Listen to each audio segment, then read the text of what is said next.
안녕하세요, 여러분. 진솔한 이야기를 차분하게 전해드리는 사연만발의 사만다입니다. 오늘은 마음이 조금 깊고 무거워질 수 있는 사연입니다. 오늘 사연의 주인공은 경기도 안산에서 두 아들을 키우며 살아가는 32살의 김세연 씨입니다. 이혼 후 두 아이와 함께 새로운 삶을 시작했고 1년 전 재혼을 하면서 다시 가정을 꾸려가고 있는 분이에요. 겉으로 보기엔 평범한 일상이지만 그 안에서는 누구에게도 쉽게 털어놓기 어려운 감정들이 천천히 그리고 조용히 쌓여가고 있다고 합니다. 오늘 이야기를 들으시면서 여러분의 지난 날이 떠오를 수도 있고 누군가의 얼굴이 스칠 수도 있습니다. 그럴 땐 잠시 멈추셨다가 다시 이어 들으셔도 괜찮습니다. 이 이야기는 서두르지 않고 천천히 있는 그대로 전해드릴 테니까요. 이야기가 도움이 되셨다면 구독과 좋아요 한번 부탁드립니다. 그럼 이제 사연을 읽어드리겠습니다. 저는 32살 김세연이라고 합니다. 경기도 안산에서 두 아들을 키우며 살고 있어요. 큰아들 현우는 13살, 둘째 민우는 9살입니다. 그리고 1년 전 새로운 사람과 다시 가정을 꾸렸습니다. 이 말을 하고 나면 사람들은 종종 이렇게 말합니다. 다행이다. 좋은 사람 만났네. 그런데 세상 모든 관계가 그렇듯 겉으로 보기엔 편안해 보여도 속으로는 누구나 말 못할 복잡함이 있는 법이죠. 아이 아빠와 저는 너무 어릴 때 결혼했습니다. 사랑이라 믿었고 그때는 정말 그것만으로 충분하다고 생각했습니다. 하지만 함께 살아보니 마음만으로 버티기엔 우리가 너무 달랐고 너무 서툴렀습니다. 대화는 점점 줄어들고 붙잡으려 하면 할수록 서로의 마음은 멀어졌습니다. 결국 우리는 2020년에 이혼을 했습니다. 그해 겨울 큰아이 현우가 조용히 제 옷을 잡아당기며 말했습니다. 엄마, 우리 다시 아빠랑 못 살아? 아직도 그 목소리가 제 기억에서 지워지지 않습니다. 그날 이후로 저는 두 아이를 지키기 위해 제 마음을 꽉 붙잡고 살아왔습니다. 그러다 지금의 남편을 만났습니다. 그 사람은 처음에는 참 따뜻했어요. 제가 지쳐 있으면 아무 말 없이 다가와 힘이 되어주는 사람이었고 아이들에게도 살갑게 대하려고 노력하는 모습이 보였습니다. 그래서 저는 다시 한번 용기를 냈고 1년 전 그 사람과 결혼했습니다. 하지만 함께 살아보면 사람이라는 존재는 보이지 않는 부분에서 조금씩 드러나는 것들이 있잖아요. 남편에게도 그런 부분들이 있었습니다. 남편은 우울이 있었습니다. 표정이 자주 어두웠고 말수가 줄었고 무엇이든 열심히 하지 않는 사람이 되어가고 있었습니다. 그리고 가장 큰 문제는 휴대폰이었습니다. 식탁에 앉아도 TV를 봐도 아이들이 말을 걸어도 남편의 손은 휴대폰에서 떨어지질 않았습니다.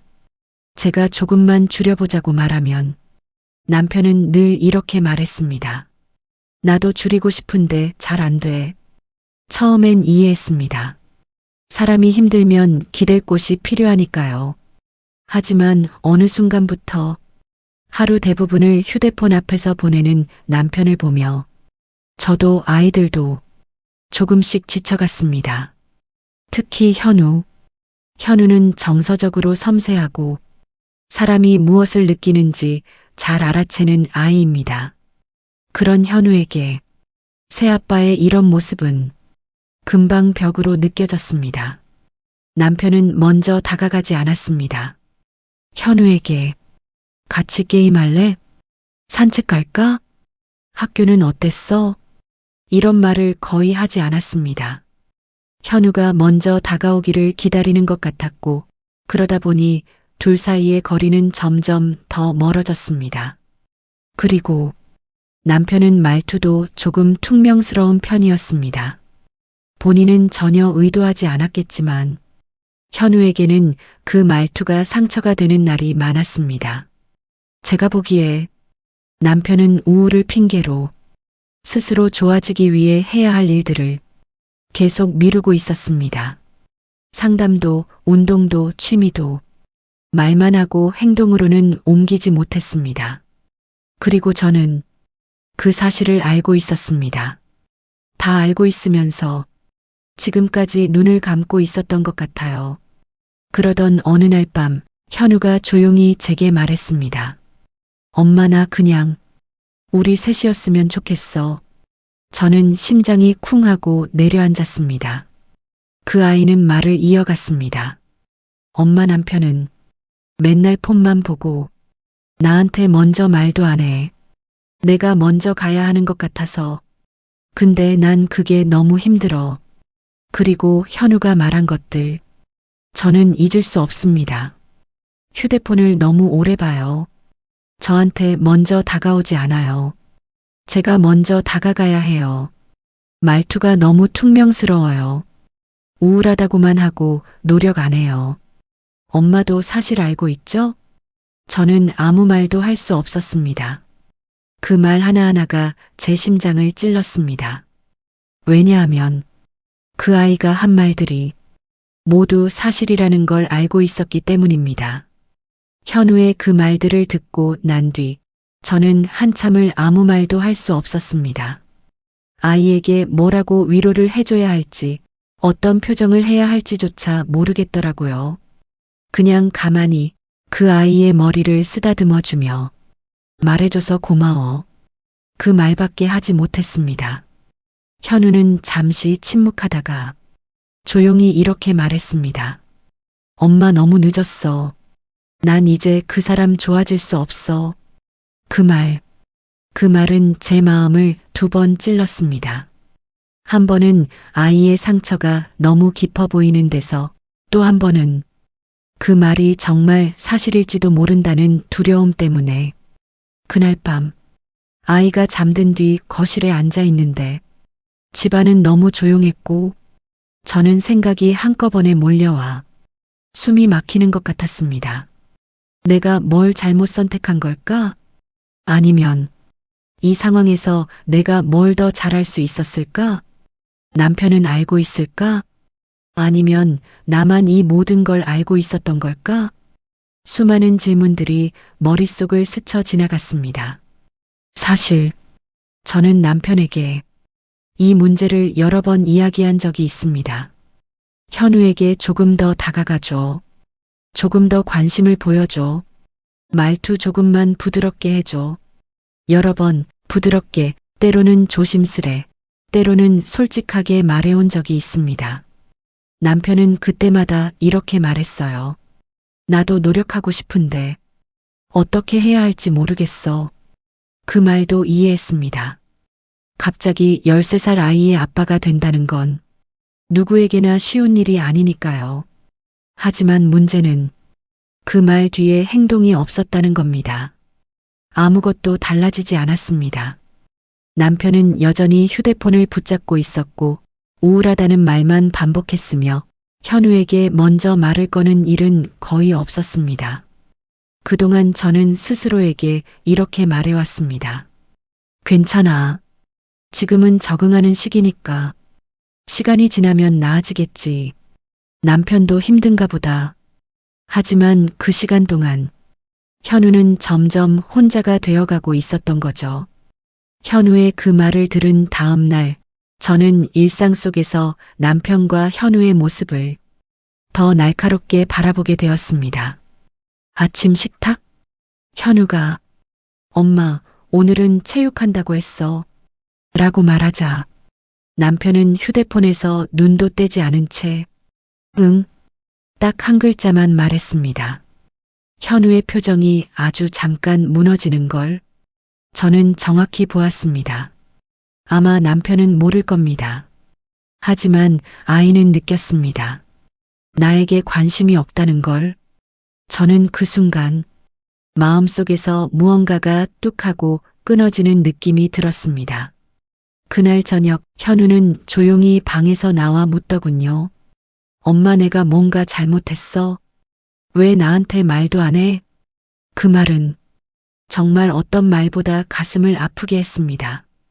아이가 자신의 잘못을 찾기 시작했다는 건 그 아이의 마음이 이미 충분히 다쳤다는 뜻이니까요. 저는 현우에게 이렇게 말했습니다. 아들아, 너는 아무 잘못 없어. 정말 하나도 없어. 하지만 그 말을 하는 제 목소리는 떨리고 있었습니다. 그 떨림은 현우도 느꼈을 겁니다. 밤이 깊어갈수록 저는 점점 더 확신하게 되었습니다. 이 문제는 그냥 흘려보낼 단계가 아니라는 걸, 아이의 신호는 이미 충분히 주어졌고, 그러면 이제 어른인 우리가 움직여야 한다는 걸요. 하지만 고민이 있었습니다. 현우는 말했습니다. 엄마 제발 그 사람한테 말하지 마. 내가 말한 거 알면 더 멀어질 것 같아. 저는 약속했습니다. 말 안 할게. 하지만 엄마가 할 수 있는 방법으로 너를 도와볼게. 그 약속이 저를 난감한 상황으로 밀어 넣었습니다. 한쪽은 남편, 또 한쪽은 아이, 그리고 그 사이에 선 저는 어느 쪽의 마음도 다치게 하고 싶지 않았습니다. 하지만 결국 저는 아이의 편을 들어야 했습니다. 아이의 감정은 어른이 책임지고 지켜줘야 하는 것이니까요. 그런데도 남편에게 이 문제를 이야기할 때 그의 마음이 무너질 것을 생각하면 또 걱정이 되었습니다. 남편은 감정적으로 약한 구석이 있습니다. 자신이 누군가에게 실망감을 주었다는 사실을 감당하기 어려워하는 사람이에요. 그래서 이런 이야기를 하면 쉽게 방어적이 되고 문제를 회피하려 하는 모습도 있습니다. 그렇다고 계속 침묵하면 현우는 더 멀어질 것이고 남편은 계속 같은 행동을 반복할 겁니다. 저는 며칠 동안 남편의 모습을 관찰하며 이 문제를 꺼낼 타이밍을 고민했습니다.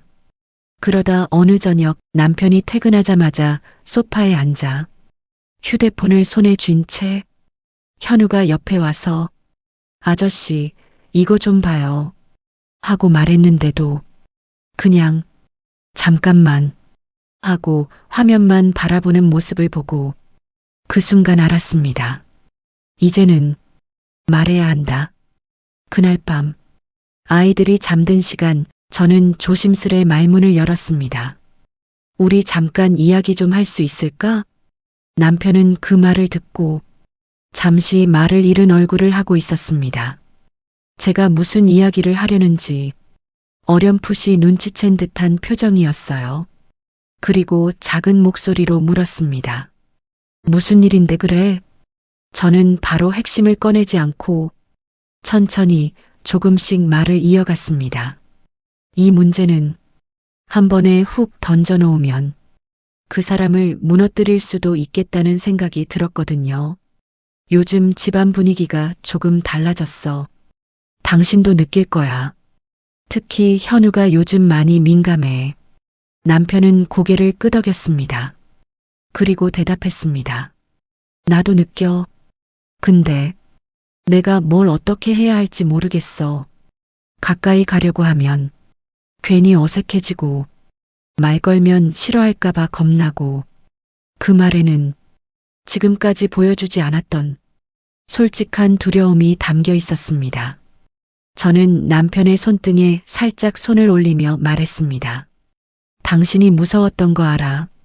아이한테 다가가는 게 쉬운 일이 아니라는 것도 알아. 근데 아이도 똑같아. 그 아이도 무서웠어. 그 말을 듣자 남편은 고개를 들고 저를 바라봤습니다. 그 눈빛엔 충격, 미안함, 죄책감이 섞여 있었어요.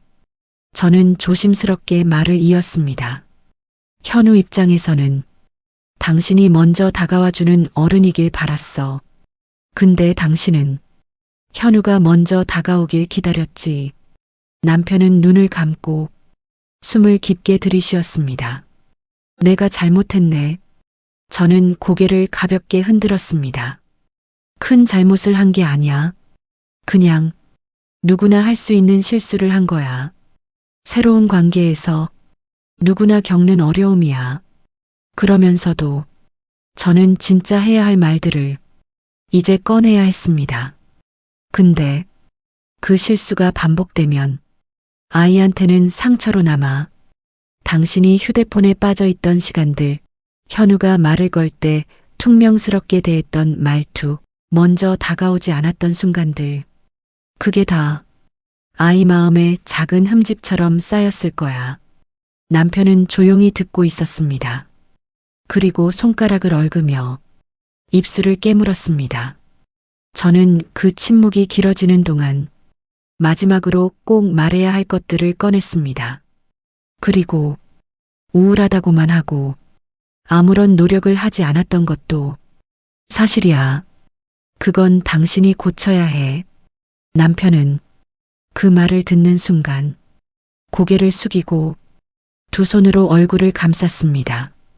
나 알고 있었어. 근데 정말 몸이 안 움직였어. 그냥 도망치고 싶었어. 그 목소리는 처음 들어보는 울먹임이었습니다. 저는 남편 옆으로 다가가 가만히 등을 토닥였습니다. 당신이 힘들었다는 거 정말 알고 있어. 근데 이제는 우리도 아이들도 당신의 힘듦만 붙잡고 있을 순 없어. 남편은 고개를 들었습니다. 그리고 말했습니다. 그럼 나 어떻게 해야 돼? 저는 아주 천천히 대답했습니다. 처음부터 다시 하면 돼. 현우한테 먼저 다가가고 말투를 조금만 부드럽게 하고 하루에 조금만이라도 휴대폰 내려놓고 당신 스스로를 돌보는 시간을 만들어. 남편은 처음으로 할게라는 말을 했습니다. 그동안 피했던 이야기였는데 이제는 눈을 피하지 않았습니다. 그날 밤 저는 남편이 변할 수 있다는 희망을 정말 오랜만에 느꼈습니다. 하지만 이제 남편만 설득했다고 끝난 게 아니었죠. 현우의 마음도 다시 열어줘야 했습니다. 며칠 동안 남편은 정말 조금씩 노력하기 시작했습니다. 휴대폰을 거실 서랍에 넣고 저녁 시간에는 아이들과 함께 있으려 했고 식탁에서는 오늘 학교에서 뭐 배웠어? 하고 어색한 웃음을 지으며 말도 걸었습니다. 현우는 처음엔 아무 반응이 없었습니다. 대답을 해도 짧았습니다. 그냥 몰라. 그런데 그 아이가 정말 아주 잠깐 틱하고 눈길만 주는 순간이 있었습니다. 남편은 그 작은 눈길 하나를 밤새 곱씹으며 저에게 말했습니다. 조금 나아진 것 같아. 저는 고개를 끄덕이며 웃었습니다. 맞아. 아주 작은 거지만 나아진 거야. 가정의 분위기는 크게 바뀌지는 않았지만 확실히 달라지고 있었습니다. 둘째 민우도 새아빠에게 장난감을 가져와 보여주고 남편도 그걸 받아들며 와 이거 멋지네 하고 반응해 주었습니다. 그 작은 순간이 아이들 두 마음에 조금씩 따뜻함을 퍼뜨리고 있었습니다. 물론 문제는 단숨에 해결되지 않았습니다. 그리고 앞으로도 갈 길이 멀 겁니다. 하지만 그날 이후 이 집안에는 작은 온기와 작은 소리 그리고 작은 웃음들이 천천히 돌아오기 시작했습니다. 상처가 치유되려면 시간이 필요하고 서로 다른 마음이 맞닿으려면 많은 노력이 필요합니다. 하지만 그 첫걸음을 내디딘 날 저는 이 가족에게 한 번 더 기회라는 단어를 떠올렸습니다. 여러분은 이 이야기를 어떻게 들으셨나요? 혹시 여러분의 가족 안에서도 말하지 못했던 거리감, 서로를 오해했던 순간, 혹은 늦었다고 생각했던 관계가 있지는 않으신가요? 여러분의 마음, 여러분의 경험, 여러분이 느낀 감정 댓글로 남겨주세요. 여러분의 이야기가 또 다른 누군가에게 큰 위로가 될 수 있습니다. 지금까지 여러분의 마음에 조용히 귀 기울이는 사연만발의 사만다였습니다. 시청해 주셔서 감사합니다. 항상 행복한 하루 되세요.